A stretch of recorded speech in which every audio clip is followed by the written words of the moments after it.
So we've had President Trump on various different outlets, especially there's a clip from Meet the Press that we'll want to take a quick listen to, where he is noting the disposition of the vassal states, as I would call them, of Canada and Mexico, where he's talking about the amount of foreign aid subsidy that's been going to these particular countries and making some pretty strong statements. Lucas, fill us in on what's going on with this stuff. Well, I think this is a part of Trump's re-envisioning American relations with the rest of the world, and especially with our neighbors who are next door to us: Canada, Mexico, Central America, and maybe South America to a larger extent, and also Greenland. Let's not forget Greenland. But we've heard Trump talk about extricating ourselves from the wars in Russia, the wars in the Middle East. Less so, he still has a pretty aggressive stance towards China, but he's talking about using tariffs to isolate American trade. And if we're isolating or lessening our reliance on global trade, we can expect that trading with our neighbors becomes more important. So in that same vein of upending the traditional American reliance on not just sending our military throughout the world, but sending American dollars through foreign aid to organizations like NATO, and however else that we fund these countries. We've talked also about the milkshake and how we send money to various countries around the world and demand that a large amount of that money that we send gets reinvested into American corporations. But it seems that Trump is also understands how inefficient that method is. So he is questioning the aid that we dole out to countries all around the world. But of late, I've seen him focusing on Canada, Mexico, Greenland, Panama, and that is being taken with fear in some camps, excitement in others. I think it's good for us to look at what's actually going on behind the scenes here. So you want to cue up this. I thought the remarks that he made here cut through some of the fear or the histrionics that have been laid out, especially on Twitter, about what he's been saying. You're subsidizing Canada to the tune of over $100 billion a year. We're subsidizing Mexico for almost $300 billion. We shouldn't be subsidizing. Why are we subsidizing these countries? If we're going to subsidize them, let them become a state. You're subsidizing Canada.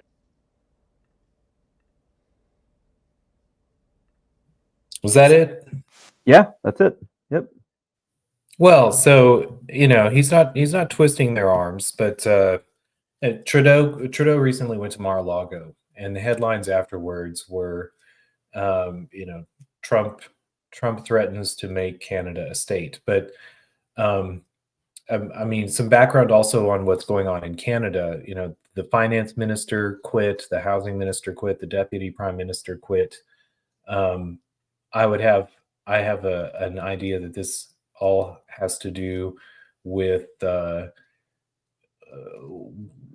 economics, with the economic situation in Canada being more dire than the government had let on, and I think we're suffering under the same same situation here in the United States. We're in more of a recession than we've heard throughout the election year. But Trump did not ostensibly say to Justin Trudeau, I want Canada to be a state. It seems like he's offering out a quid pro quo and saying, hey, we send you $100 billion, how about we not send you that $100 billion, or else we see more bang for our buck? And he also said the same thing in his last administration to NATO. And look at the contribution of the USA as a against the contributions of the countries that are actually next to Russia. It's pretty shocking. I mean, this is a far disproportionate amount that the U.S. is paying compared to everybody else. Yeah, and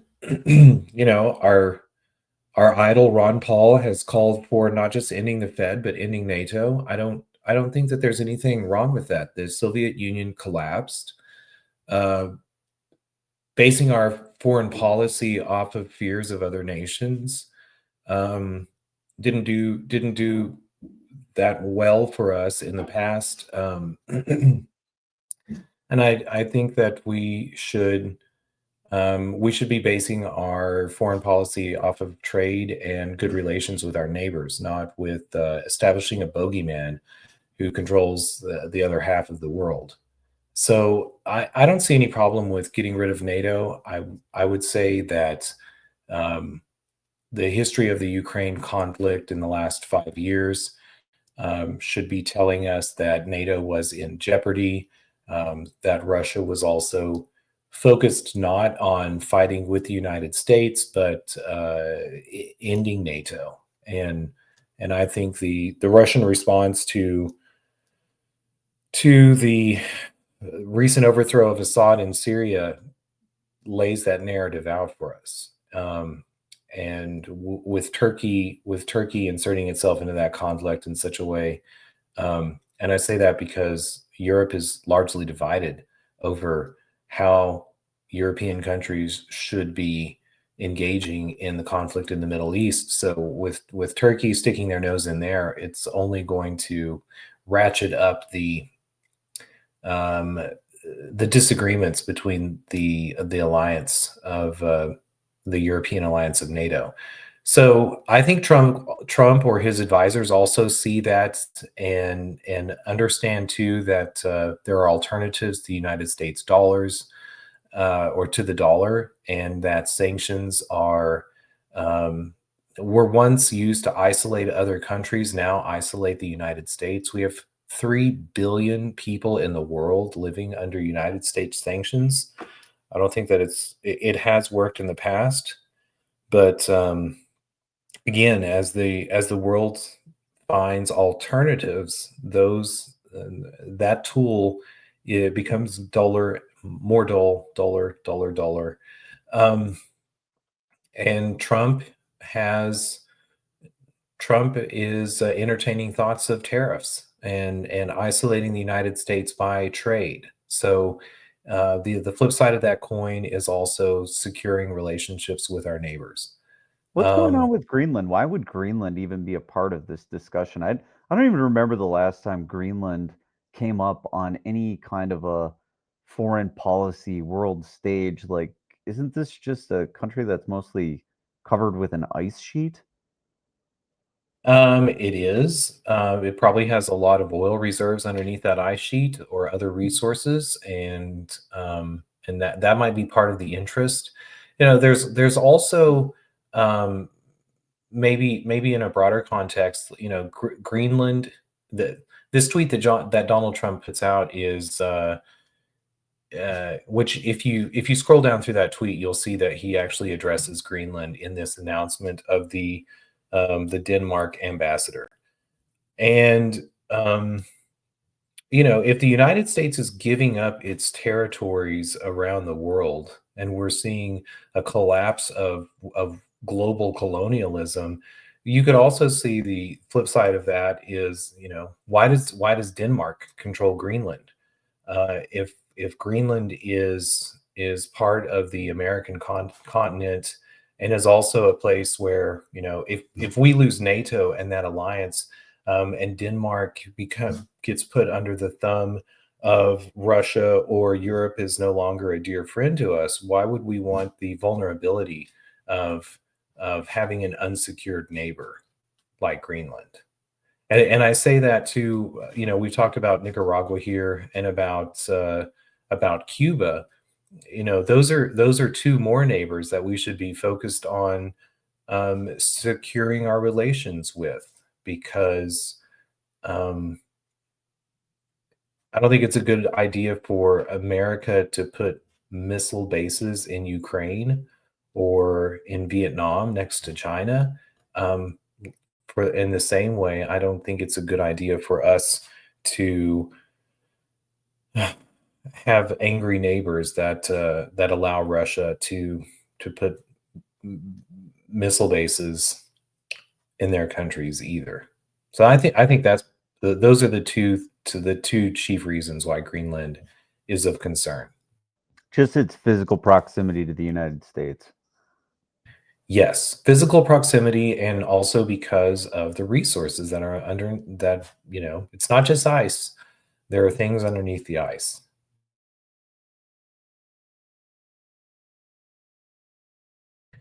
So, the other thing, the other big news, two big pieces of news. Yes, I see you brought up Mexico.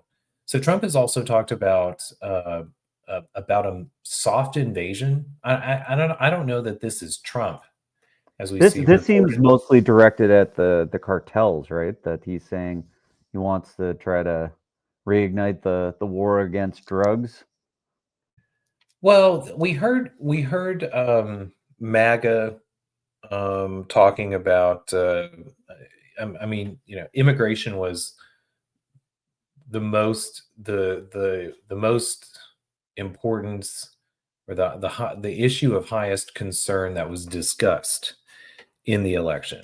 And I put the caveat that was discussed because I think there was a much, the broader, the thing that we couldn't talk about was um, the failure of the American dollar to continue to, the the incentives that we or the aid that we give all these countries in the world to continue to play ball with us. So there was discussion about and concern about both immigration, but also drugs coming in from Mexico. I think this also, again, has to do more so with the jobs. I believe, was it Elon Musk or Donald Trump who talked about the Chinese car manufacturers that were Yeah, like uh, BYD. Yeah, that's the main one, right? yeah, being built right below the border around Monterey, I believe it was. So um, I think we've seen both saber rattling that has a little bit to do with immigration and drugs, but more so to do um, with declaring or threatening Mexico's alliances with other countries, especially China. And in the same manner, as Trump makes statements about taking back the Panama Canal, we also need to remember that China has been setting inroads, building soccer stadiums, building roads, building ports in Central America, South America.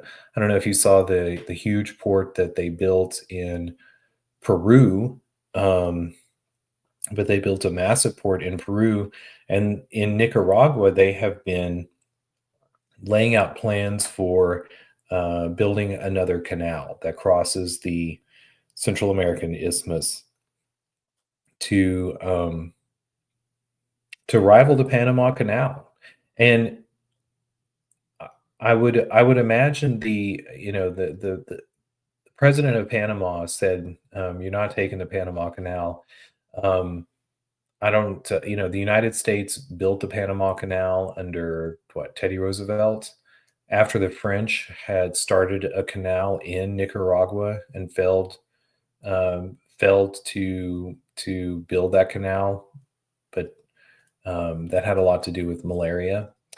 Um, they kept getting sick whenever they were building it through the swamps, so they went further south to Panama and through Gatlin Lake. But part of this is about about the United States trying to continue to be the only option for a trade route or a trade route through the Americas. Um, I, I think that it would seem to me that if we actually believed in capitalism and we believed in free markets, then we would welcome a little bit of competition in the rates of getting goods across, and that might be good for everybody. But Trump and his administration don't seem to think so. So they are also threatening Panama and the Panama Canal.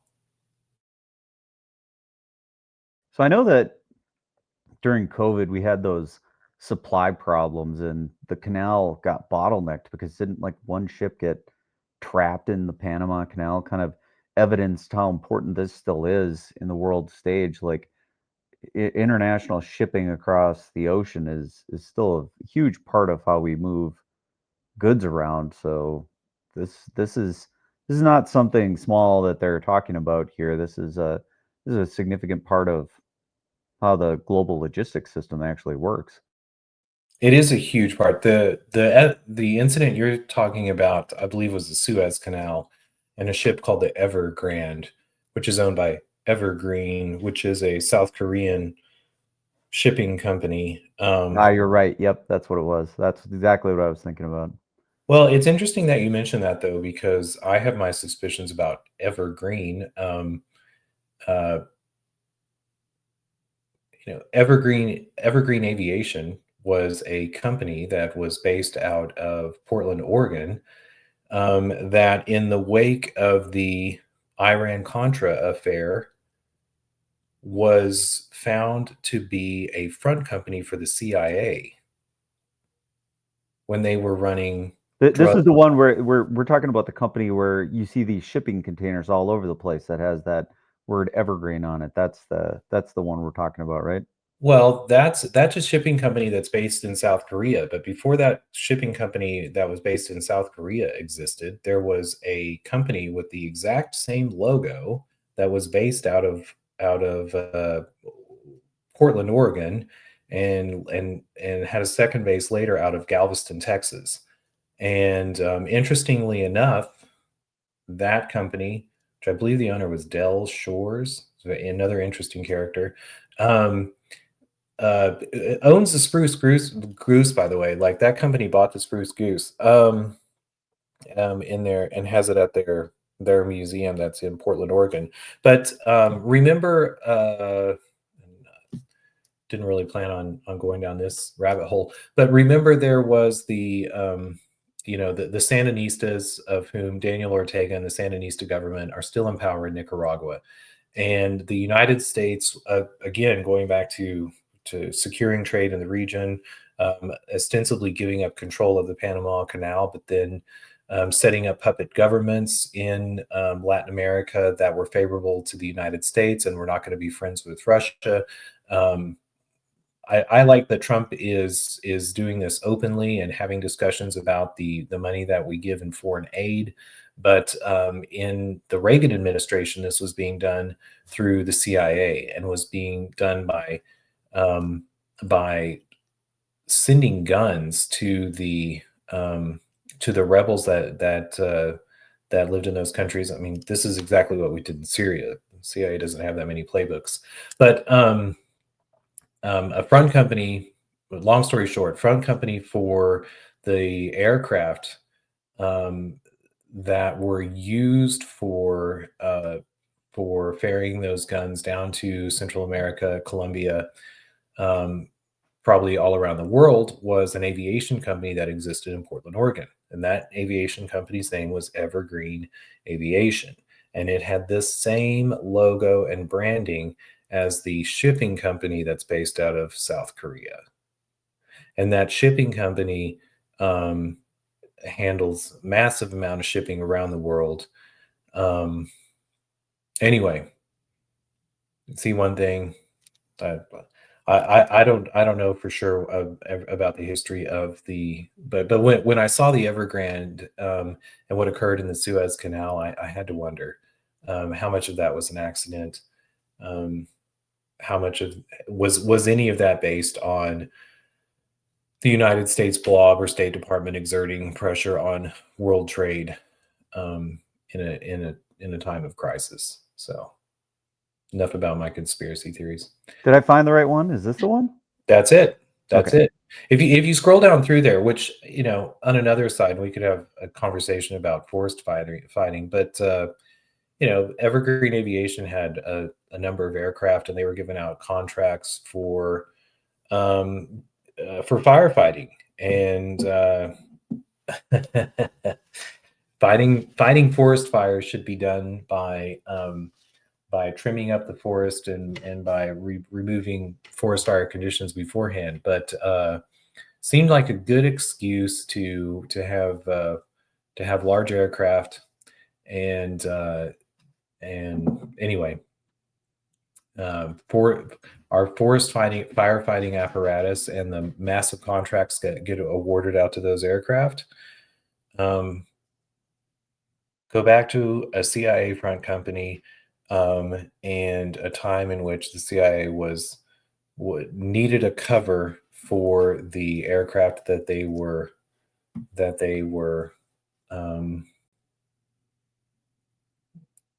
using to do secret things around the world. Wild. Okay, so the situation, Trump is doing some saber rattling, and we've got global trade potentially impacted with some of the things that are being discussed. Yeah, maybe to kind of bring us back. What was this post documenting? So I know that this is another one that you pointed out with respect to Nicaragua. Oh, I didn't realize that was in Spanish. This is the route of the proposed new canal to be crossing Nicaragua. So the French Canal went below Lake Nicaragua. You see that big lake there. If we zoomed out about that, that's the country of Nicaragua. And below it, where there's no geographical detail, that's Costa Rica. The French Canal was being dug along the river that drained Lake Nicaragua, and would have cut in right at the bottom of that picture, and then across the 20 miles of sand on the western side of Lake Nicaragua. But the site of the proposed Chinese canal will be north of Nicaragua, and that's a very flat area. So I don't like thinking of the Suez Canal and sort of what that looks like, a big old ditch cut through the sand, cut through the desert. This would be a much flatter canal, probably a wider and deeper canal than the Panamanian Canal. If you look at the topography of Panama, again, it was not as flat of an area, but because of malaria in the late 1800s, early 1900s, whenever the Panama Canal was being built, or the idea of building a canal across the isthmus was being entertained by the colonial powers of the world, you know, they opted to go somewhere with fewer mosquitoes, less of a mosquito problem. But now that's not so much of an issue. We have drugs, we have drained swamps, et cetera, et cetera. So we also have heavy equipment. And so that is where China or the Chinese Nicaraguan canal is being proposed to be built.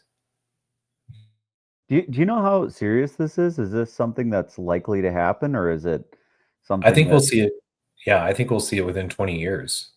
Maybe as soon as 10 years. I mean, China looked at the United States, colonial, like world colonialism and the arc of history, their arc of I don't know, Marxist communism, their very hard time. And they said, Americans aren't wrong about the benefit of world trade, or the American ideal of world trade isn't wrong, but America's not sticking to what they talk about. And they talk a big game, but they're lying about the amount of money that they're creating. And for many years, they said, again, they and the likes of Mexico said, you know what, we don't want the dollars, We want to be part of the working side of that, because the long narrative of how this works is the countries that do engage in like good faith communism, not communism, capitalism, or uh, free market trade, give people in a country something to do, a reason to get up and do something, broader markets in order to engage in trade. And so they have tried um, to take that idea and run with it. And this is why um, they've they've also bought American treasuries and provide the goods for the American system, but then they turn around and reinvested that money in other countries in the world.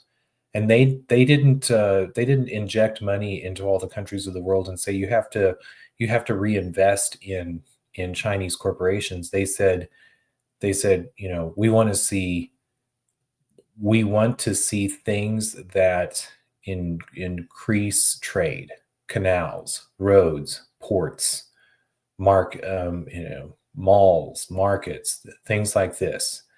And so this is part of this gets like summed up in a tidy phrase, the Chinese Belt and Road Initiative. And maybe that has a lot more to do with their close neighbors and the old Silk Road sort of trade routes that existed before Portuguese shipping opened up the world. But it also has a lot to do with with more global commerce, and I would say this has got to be one of their um, given how much this opens up trade um, from Asia to the Americas, to the more populous eastern coast of the Americas. This has to be high up on their list. This is the first time I've heard Belt and Road Initiative. This is kind of an interesting article in itself. Oh, well, this will be fun to delve into. I mean, this is sort of the idea that underpins China's relationships with all the countries that they provide loans to, forgive the debt of if they redenominate it in the renminbi, et cetera, et cetera. It's to them, it's all about trade. And they took the American notion of capitalism, blended it with the older notions of socialism or communism. Uh, they have instead of having a private bank that they give a monopoly to, and then pretend that such thing uh, as private capitalism exists in their country. They have direct state controls on their private markets. And we see that in the like more draconian control that they have over those markets. But some of the idea in America is that the China system is incompatible with American capitalism. I would say that it's very compatible, but um, it uses the power of the state to build the infrastructure to make it more accessible, to make it more efficient around the world. And that's a great map. That see Yes, they've been largely involved in the Middle East and Africa. You can see that there on the map. I mentioned earlier Peru and the massive port that they put in Peru. You also see that tiny isthmus and what we're talking about there. So you can project that out into shipping routes that across the world, and don't have to go down through the Horn of Africa or below South America through the Straits of Magellan. Is the Straits of Magellan down there? I think so. A lot of this is them just moving straight towards Africa, which looks like to me it's less in South America and Central America, but very close to home for them. Well, you also see, because I mentioned the Suez Canal earlier, another project that they talk is are canals that connect the Red Sea to the Mediterranean Sea. Um, you know, I think that we'll see states begin to take on such large projects as we also move away uh, from using militaries or state power um, to get cheap resources, oil in Nigeria or Venezuela or Greenland, wherever it may be. Um, as we see more parity in the countries that exist around the world, and also maybe more regionalized local control than not in my backyard imperialism, um, then I then it becomes more important to have economically efficient transport of goods if we're to maintain worldwide trade. So I think that we'll see the Panama Canal again. Like looking at this map, it's a tiny project. I think that they also have plans um, to you know to to do whatever large geographical engineering projects that may even include you know um, uh, what a word, undeserting big deserts in the world. De-desertification. Yeah, thank you for that. Yes. I gave up. Because I don't know if you've also seen the some of the coverage of what they've done around some of the deserts in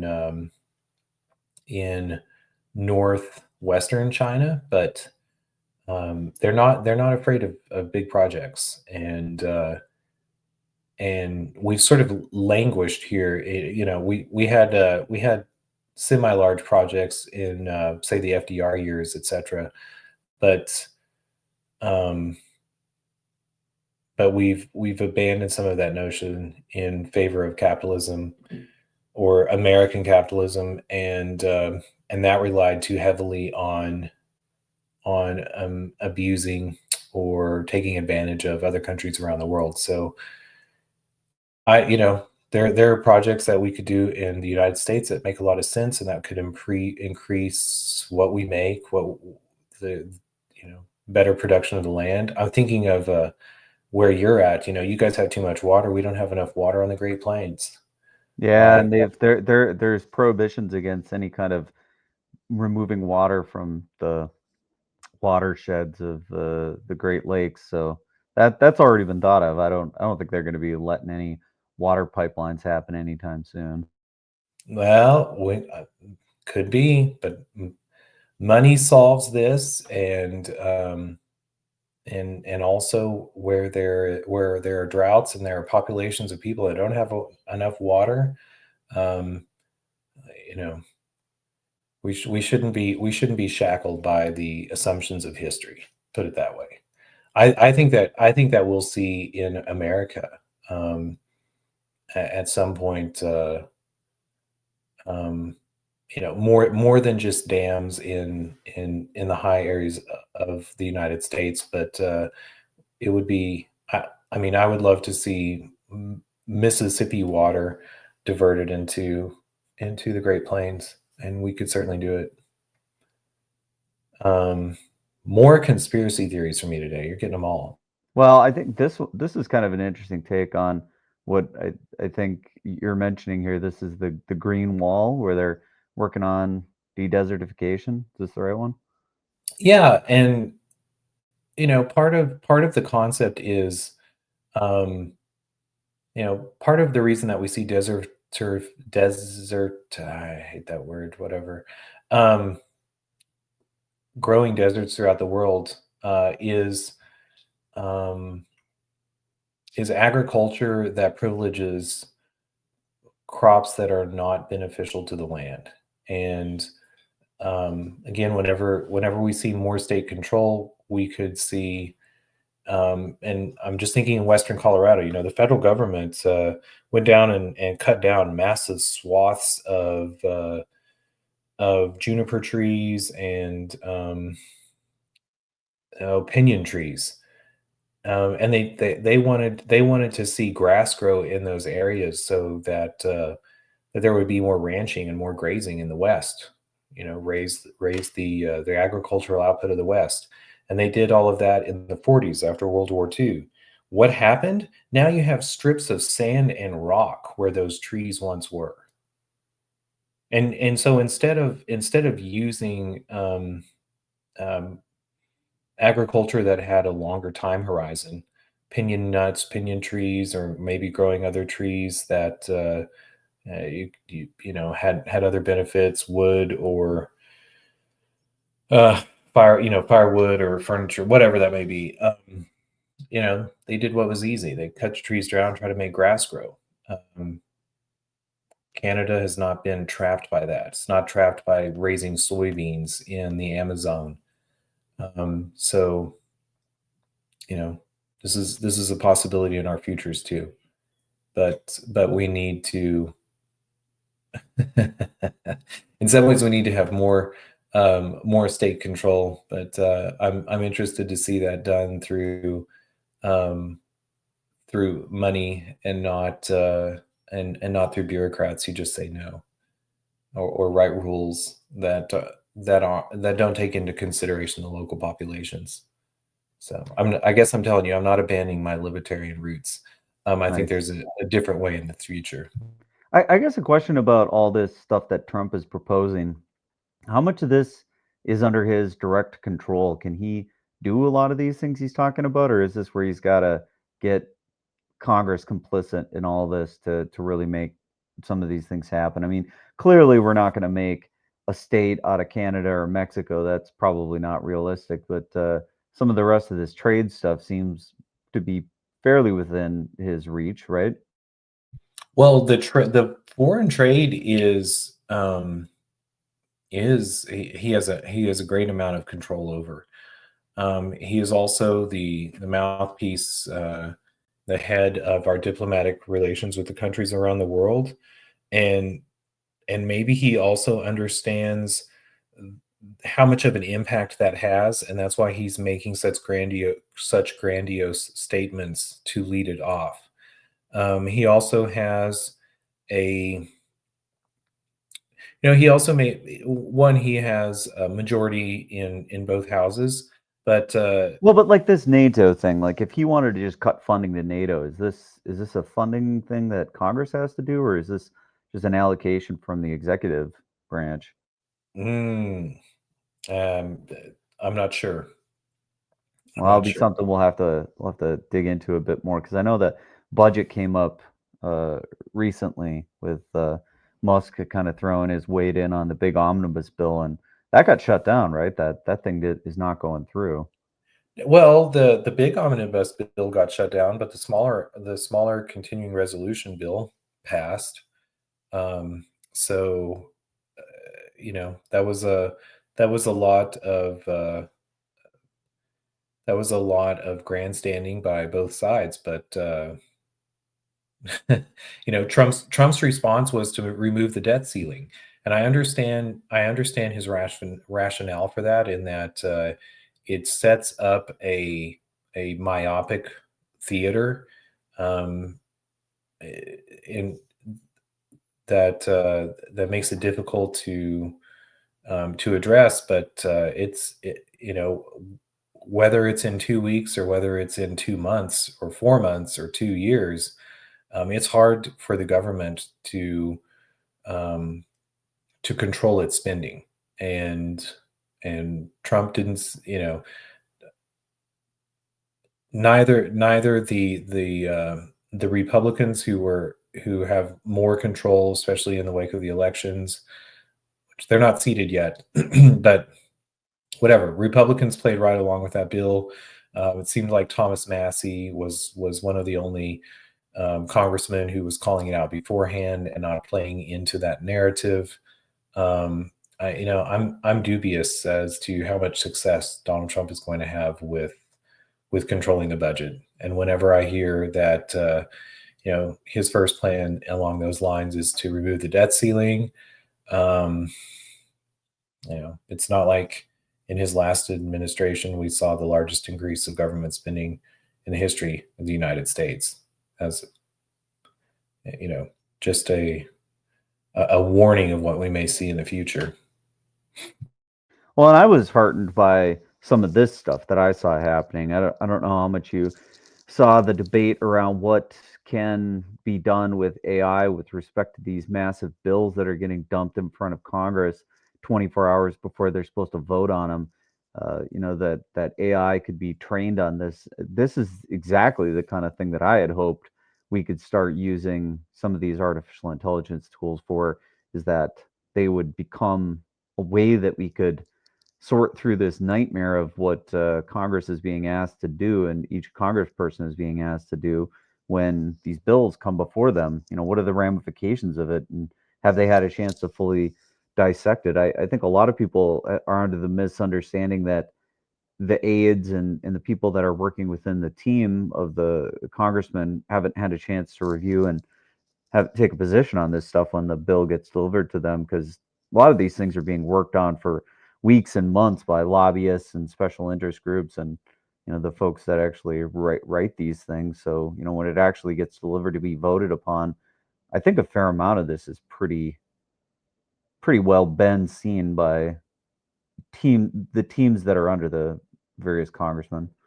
Yeah, this is one of the things that I was, um, you know, I'm that I thought was maybe a best use of AI that I've seen, or LLMs that I've seen, is removing the threat of burying human minds in paper whenever there's a limited amount of time. Um, in part of the theater of politics, I Elon or somebody in Twitter also posted that they were feeding the case history of the American judicial system also into an LLM and going to be making that available to people. So, I thought that was also a great way to fight the centralization of federalism. But you know, it's not ironic that Publius, a name taken from one of the writers of the Federalist Papers, is this account that's trumpeting this. And um, putting our trust into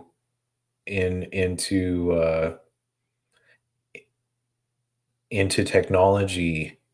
I don't know if that's the best answer. Well, it's a tool in the tool belt, and I welcome to see some of this tech being applied to hard problems. And I think one of the hard problems is, how do we actually make sense of the laws we're passing, and not waiting until the law gets passed to try to do some kind of a analysis on it. Because if you think about what you're doing when they say they're going to add all the court cases to the training set and then use these two things in conjunction, you start to be able to maybe understand how the courts might interpret whatever's being passed. Because in some sense, the court's responsibility, or at least it has been, is to interpret how this law or the new sets of laws that are being passed jibe with everything else that's already been done. And that is starting to get to be a pretty daunting, activity. I think we've been buried under laws and paper, and whether anybody can even make sense of all this stuff is starting to be pretty tough. So, applying technology to that and saying, all right, well, here's another opinion, and it's the opinion of the expert system that's been trained on all of this. I think that that's a good step forward. It's definitely a tool.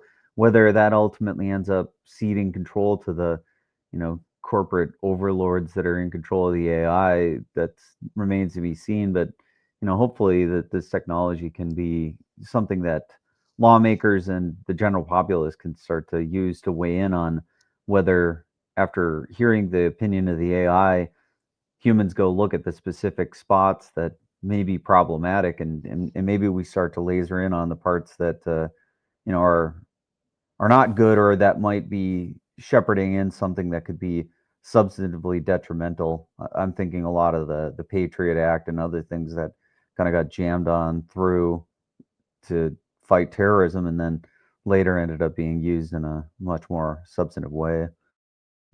Yeah, and no, I mean, I do think it is an amazing tool in order to be able to cut through the you know the what to expose what has been hidden in papers and papers, and so no, I think that's great, but I am wary of the corporate overlords. I think that if we're going to have, if we're going to have Grok do this, why can't we have 10 other LLMs that are also um, that are independent in their logic and design, and come up with their own assessments? Because if we trust one, um, we've already seen we've seen multiple, many examples of bias that exists in ChatGPT and even Grok.